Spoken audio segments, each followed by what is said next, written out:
Hello, welcome to Tutors of Life podcast, where we research life so you don't have to. Episode 369. This is your host, Shaun Tutor. And this is Sam. And this is a Tutor episode where we try to teach you something new. Just a little update. I think we plan to switch Tutor episodes to Friday. At some point, yes. And talks to Monday. Yeah. Someday. But then again, dude, sometimes it's nice to learn on a Monday. Mm-hmm. Where on a Friday, you're just looking to just get through the day. Yeah. I mean, if we keep recording them like we have been, yeah, then I wouldn't be opposed to keeping them the way they are. Gang. Mm-hmm. Cool. What are we tutoring about, Shaun? Well, you guys know how I like to do nothing but talk shit on the 4-hour work week and Timothy Ferris. Which I do like doing, because I think a lot of the stuff he says is pretty fucking stupid. But there's some good stuff. He has some nuggets in there. And that's why I keep reading the book, because to be honest with you, there's more good than there's bad. A lot of dumb shit in the book. God, so much. Mm-hmm. But man, is there some good snippets. And to be honest with you, it aligns perfectly with the excerpt I'm going to read and then the talk we're going to have that associates with it. And to be honest, I bet you he'd kind of appreciate what I'm saying in the realm of, like, a lot of the shit in the book I don't agree with. Mm-hmm. But there's some nuggets and some actionable steps, and it's exactly what he talks about. Mm-hmm. So, it's two quotes, okay? So this is in chapter 6, The Low Information Diet. Cultivating Selective Ignorance, okay? So this is the excerpt. What information consumes is rather obvious. It consumes the attention of its recipients. Hence, a wealth of information creates a poverty of attention and a need to allocate that attention efficiently among the overabundance of information sources that might consume it. That's from Herbert Simon. Okay? Mm-hmm. Next one. Reading after a certain age diverts the mind too much from its creative pursuits. Any man who reads too much and uses his own brain too little falls into lazy habits of thinking. Albert Einstein. That's so interesting. It's very interesting. It makes sense, though, because you have to think, like, your mind doesn't have to come up with, like, anything creative then to entertain you. Because you're already entertained. Right. Well, you're already, like, you're reading a book, so someone already created this world that you're reading on. Exactly. So you don't need to think of it a world at all. Right. So yeah, I definitely can see, like, how reading too much can, like, really decrease, like, your creative side. 100%. Mm-hmm. Reading, watching TV, sitting on your phone. You got to think, this book was written before phones. Oh, true. Yeah. Very true. I'm going to read that first one again. Ready? Mm-hmm. What information consumes is rather obvious. It consumes the attention of its recipients. Hence, a wealth of information creates a poverty of attention and a need to allocate that attention efficiently among the overabundance of information sources that might consume it. So, you're literally, like, what I'm going to say is, like, how many people do you know, or how many people have we met that, like, damn, we just fucking talked about this about Wiscoria. Like, damn, that dude is got just a wealth of information. Mm-hmm. So fucking smart, making me feel stupid talking to him, right? But at what cost? Okay? Mm-hmm. Being that smart, knowing that much stuff, how much time do they spend acting? Okay? Mm-hmm. So you do have an overabundance of knowledge, which means you are distracted from taking action. Mm-hmm.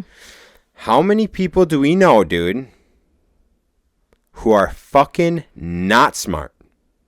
Mm-hmm. Like, their IQ ain't that high. Mm-hmm. Talking to them makes you want to punch your fucking ears out. Mm-hmm.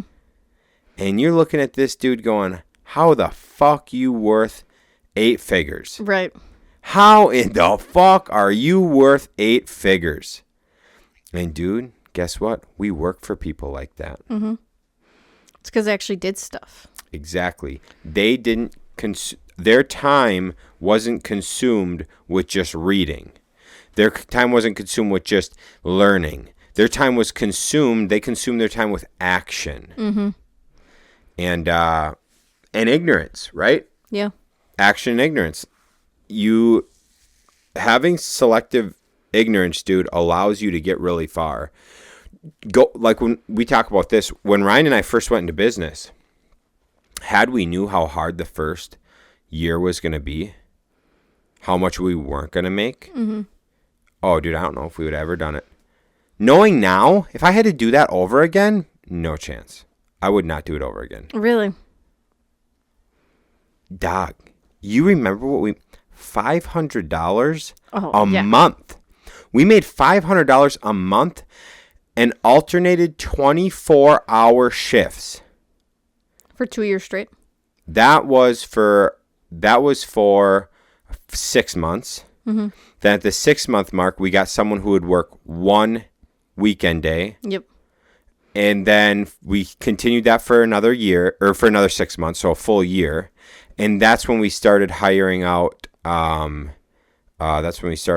Like full weekends, and then that's when we got bumped up in the second 6 months. That wasn't the second 6 months. That was the next year. We got bumped up to $750 a month. Yeah, we made.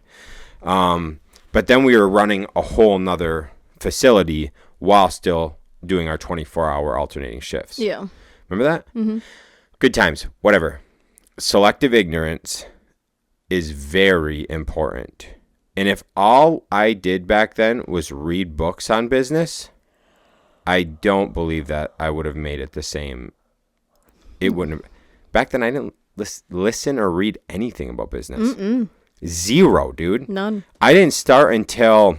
I feel like 2020. 2019. 2019? 2019. I didn't listen or nothing until 2019. Mm-hmm.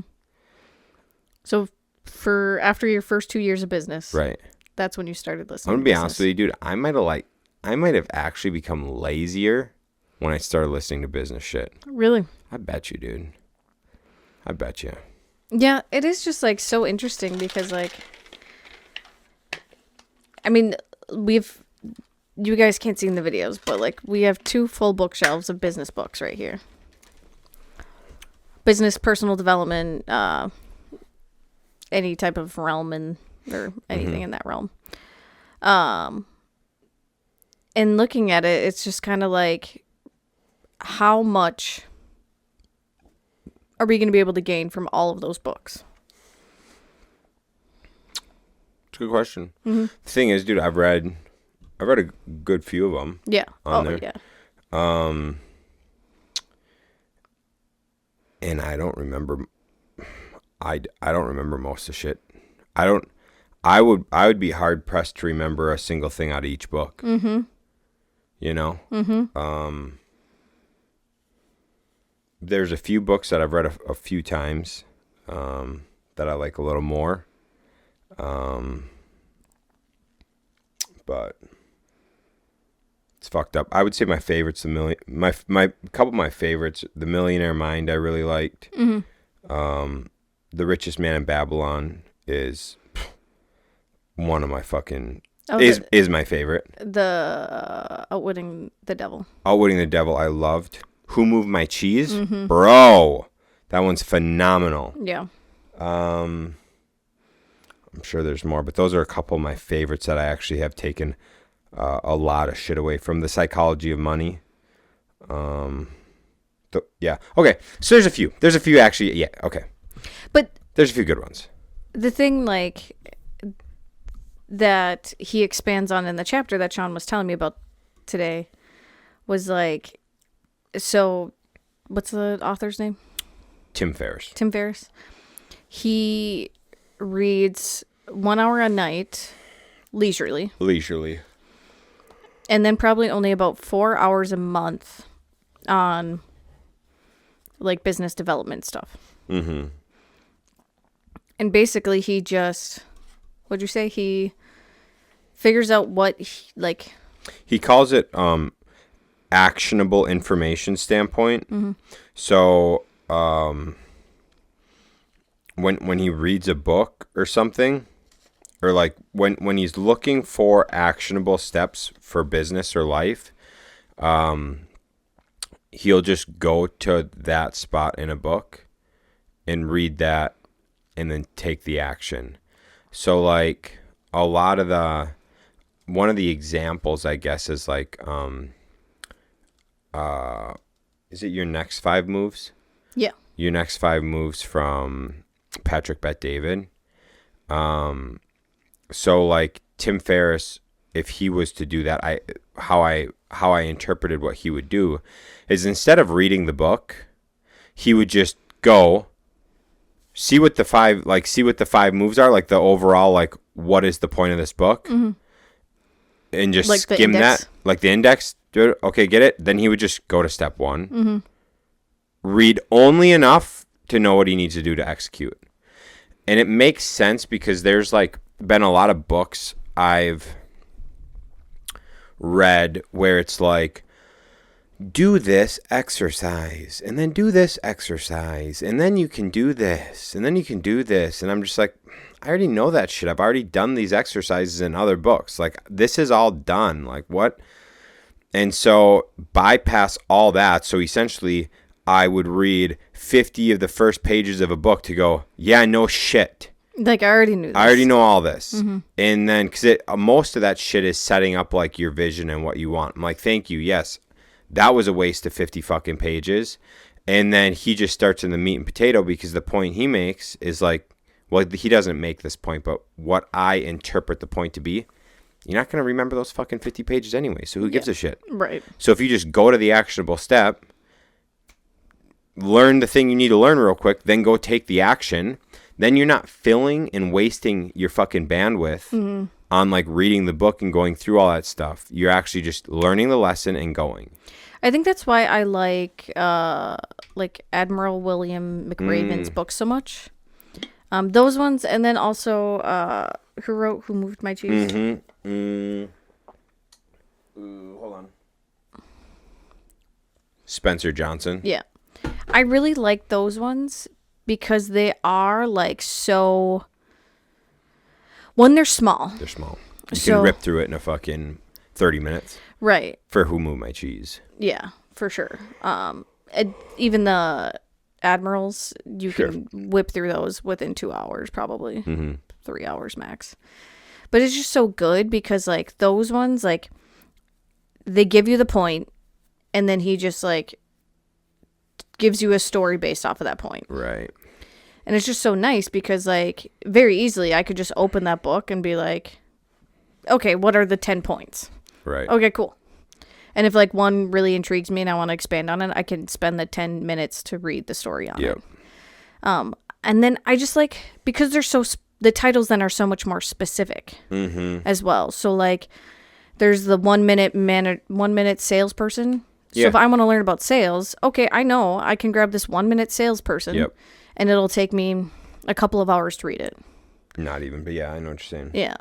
Or I could grab one of these other ones and who knows how long it's going to take me, and I'll probably get the same amount of information. 7 hours later. Right. Oh, dude, some of those are crazy. Like Tony Robbins, not Life Force. I had a different one of his. Yeah. Oh, it's behind. Dude, in that book, I listened to it. It was like 26 hours or something absurd. Are you serious? Yeah, it was insane, dude. And I was like, yeah. I pretty much got to the end and I was just like, I shouldn't have listened to that. Mm-hmm. Like, I seriously took minimal from it. Like, I was like, what sucked was I listened to this whole thing and I was like, this doesn't align with anything I care about. Why the fuck did I listen to 20-something hours for something that it was about investing? And it was about investing for like the average person in like mutual funds, bonds, stocks. Oh, and you're like, this doesn't apply to me. I don't do any of this. I don't care about any of it. I care about real estate and business. That's it. Yeah. I'm like, this is cool, but boy, I just wasted that is not my game I'm playing. Right.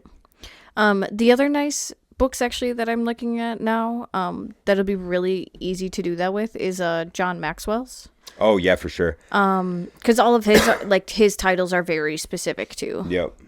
I can't read any of them. The 21 Irrefutable Laws of Leadership. Okay, so the point of today's topic, let's get that rolling. Oh yes. Because it's your birthday and we got to go to dinner at some point. Is this? How can you? This is a challenge for you to think about. How can you get twice the results with a quarter of the time? Mm-hmm. Not effort. This will almost guaranteed take more effort. How can you accomplish twice the amount of things with a quarter of the time? Okay. Okay? Mm-hmm. That's like the challenge. That's the question. That's whatever. Now, oftentimes, it will require a lot of time up front. A lot of time like onboarding. Mm-hmm. So then you can offboard it, mm-hmm. right? And that would be like, hey, I know how to do sales. Like I've been doing sales, okay?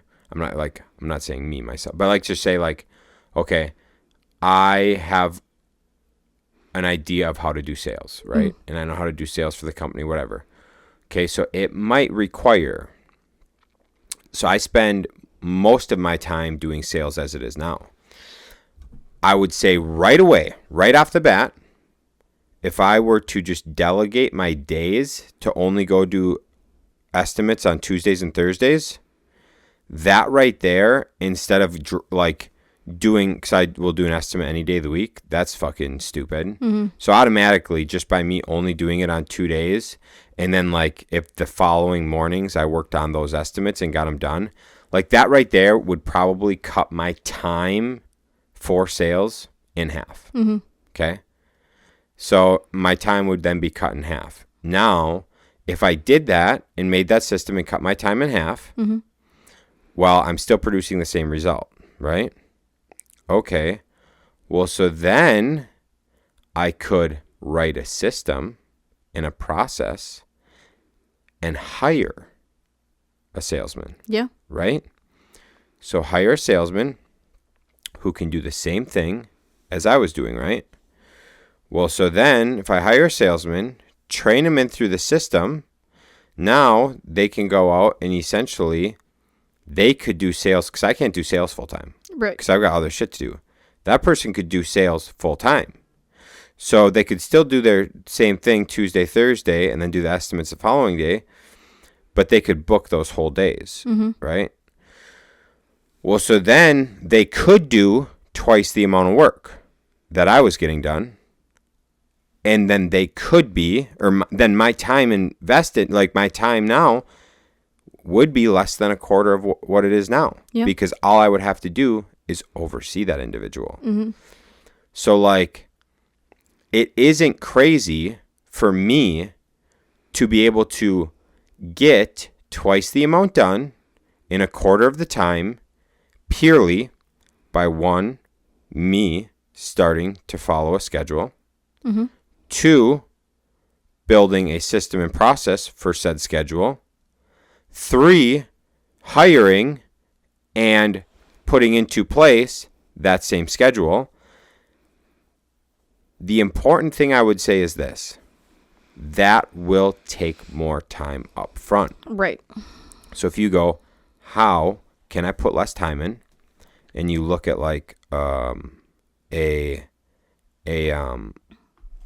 you look at like a year time horizon. Mm-hmm. So like, how can I get twice the results for a quarter of the time? I have 1 year to do it. If I'm following that and people can see that's what I do, and I make the system, I make the process, I hire somebody and put them in, I am leading by example. Mm-hmm. So they will be following me by example. Maybe I need to keep doing that for a whole year once they get there too, just so they know the standard, right? Right, yeah. And then I could pull off of that and do something else and let them just do that, Mm-hmm. right? I think it's very possible with the proper time horizon. Yeah. And maybe you hire somebody that's already has experience in that field, and maybe you don't even have to maybe they already have their own system and process, right? Right, yeah. Like, we've got a friend who hired a standalone salesman who knew construction, and they might not have wrote their contract the best, but anyways, it was like, I need this much. Anything you sell over that, I get this. This is what I need. What it should have done has been a percentage or whatever. Like, we need at least this, and then we split whatever. But that guy already had his system, already had how he went and did sales, already had everything. And so he just went out and sold for the company. Yeah. And that was it. Like, they would just get jobs. Yeah. The guy has been selling like that for years, has his own whatever. Mm-hmm. So in theory, doing that, as long as it's a good culture fit, that could be 1 month. Yeah. It could be very small time. Like boom, you in 1 month, I could be at a quarter of the work for double the outcome. I mean, something like we've done in our own business was like, we've been sending letters, marketing, stuff like that for a while now. And for a while we were having Brooke, our assistant, handwrite letters. Mm-hmm. Well, we weren't getting much results from that anyways. But it was taking up a lot of her time. Mm-hmm. A lot of her time. So then we went back to the standard, just print off a letter, you write the address in, have to stamp the envelope and whatever. Well, instead of having Brooke do that, we now have her daughter do it for half the price. Mm-hmm. So that's one thing that was like easily delegated, and now it's cut, I mean, the time significantly.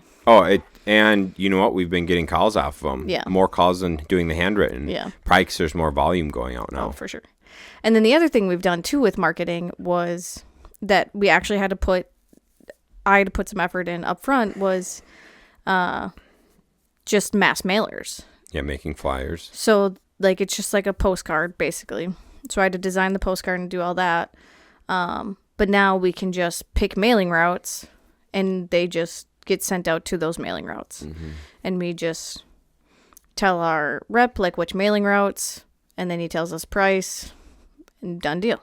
So now, like, sure, I had to put in 3-4 hours designing the mailers, but now it'd be like a 5-minute process to pick out another route, and we can send out hundreds to thousands of mailers. Right. So. Yeah. I mean, a lot of companies do that style. Mm-hmm. If they're working in a neighborhood, they just. Mm-hmm. Yeah, it's pretty cool. It's a pretty good way to get that marketing out and stuff, and not waste your time. Yeah, take a ton of time. Mm-hmm. Yeah, if you just think about, get a little creative in some of the stuff you do and how you can better efficiently do it. I mean, the number one thing is time blocking, right? Like, if you time block shit, you can get so much more done without distractions. Mm-hmm. Get it done in a sped up time frame and everything like that. Like, I've started when I know, like, Shaun and Kyle especially are on a job site, like, working, I have now started to write down my questions that I have for them, and I don't text them until the end of the day. Mm-hmm. Because I know if one of them looks and, like, has to stop, look at my text, respond to it, like, that could be, I mean, that one ruins their flow of things. So, I mean, that could be not just a 5-minute text and respond, right. it could be a half hour, 45 minutes until they get back in the flow of things. Right. Yep. So that is like something simple that I've done too.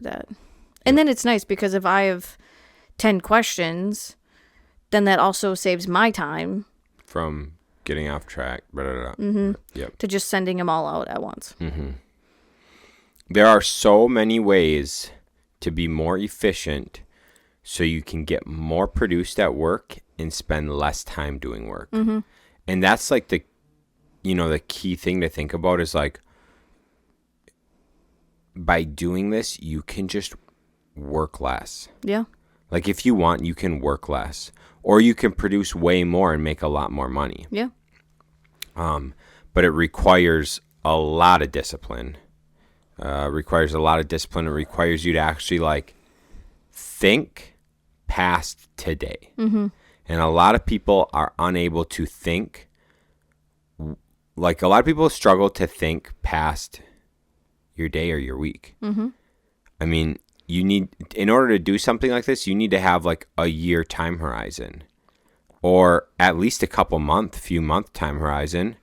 Yeah. But you should have a year to multiple year horizon, because the other thing is, okay, so I hire these people, I do these things, but then I'm not following up. I'm not continuing to hold my standard. I'm not checking in. I'm just fucking off. Well, then they're going to fuck off. Then there goes everything getting accomplished. Mm-hmm. Now my company's not as profitable. It's going downhill. We're not getting as many jobs. You know what I'm saying? Like, yeah, it requires a lot to keep that going. Mm-hmm. And you have to be able to look many years out for it to make sense. Yeah. But the trade-off is, it's similar to like what people say about spending time with like your dogs or your kids. It's like quality. It's more important if you like show up at a kid's sporting event and you're there present watching them, Mm-hmm. than it is if you're just like at the game but you're on your phone not paying attention. When they look up in the stands, you're not like engaged, nothing like that. It's the quality. Yeah. Like they've done studies, and I've seen so many things, like kids would rather have you show up and be attentive and like show the quality to some of their events or some of their things than every single one, but never pay attention and never give them the time of day. I mean, like, you can listen to interviews from Jordan Peterson's daughter. Oh, yeah. And, like, she'll even say, like, yeah, he was gone all the time, but I honestly don't remember it because when he was home, like, he was so present with them. Like, all he pretty much did was just hang out with them and make his time worth it while he was home. Grant Cardone talks about the same thing. Mm-hmm. Grant Cardone, I think, I'd have to review it, but I think he would spend 2 hours in the morning with his kids. Mm-hmm. So the first 2 hours of the day were dedicated with his kids, and then the hour before bed he spent with his kids. The rest of the time, he wasn't around because he's Grant fucking Cardone. Yeah. But even now, like, his kids and shit have great relationships with him because, and he even said, like, that time is time for my kids and my kids alone. Mm-hmm. That's not time with my wife. That's not time, doing business deals, nothing. It's time spent with my kids. Everything else is, everything else was delegated in its own time period, right? Yeah. And he even had time to spend with just his wife Mm-hmm. and not the kids and shit. And so, then he's able to nurture and fulfill all of his duties. Right. So. Yeah, you just got to be strategic about things. Strategic and take action. Mm-hmm. Mm-hmm. Yeah, I think so. Mm-hmm. You can read 1,000,000 books and not take one step forward because you're too afraid to take that first step. 100%. Or you can read no books and take 100 steps forward. Right. And you're going to be farther than the person that read the 100 books. Oh, my God. So much farther. You'll fuck a couple things up, but you'll be a lot farther. You won't be as smart, but you'll be so much farther. Dude. You probably would have had to taken some steps back. 100%. I know this motherfucker. I know this dude. Smart dude. Every time we have a conversation, motherfucker just like fire hydrant spews information at me. And I'm like, that's cool. But you're still at a job where you make nothing, that you don't need an education for, even though you have a lot of education. Like, what's the point of knowing all this information if you don't ever act with said information? So, like, sure, you're telling me the right way to do things, but you struggle to just pay rent. And I haven't thought of paying rent ever since I started in business. Like, we are not the same. No. Sure, you know the right moves, but you're not taking any of the moves. Nope. And so, anyways, I think that's all I got. I love it. Think of how you can get twice the amount of shit done with a quarter of your time. And just kind of start putting together that and start working towards that. Because there's only benefits from that. Especially if you're a business owner. Like, if you're a business owner and you like doing certain things in the business, like, I know I was reading a story on a guy who had an HVAC company. And he built the HVAC company up and he fucking hated the company. He didn't like managing. He didn't like doing sales and estimates. He was over it. And someone was like, hey, why don't you just hire those positions? And why don't you go just be an HVAC guy like you want to be? So dude hired those positions out, went and worked HVAC. So he owned the company. He reaped the rewards. Yeah. But he didn't want to be a manager. He didn't want to be a salesman. So he hired those positions and he kept doing HVAC. Yeah. Why not?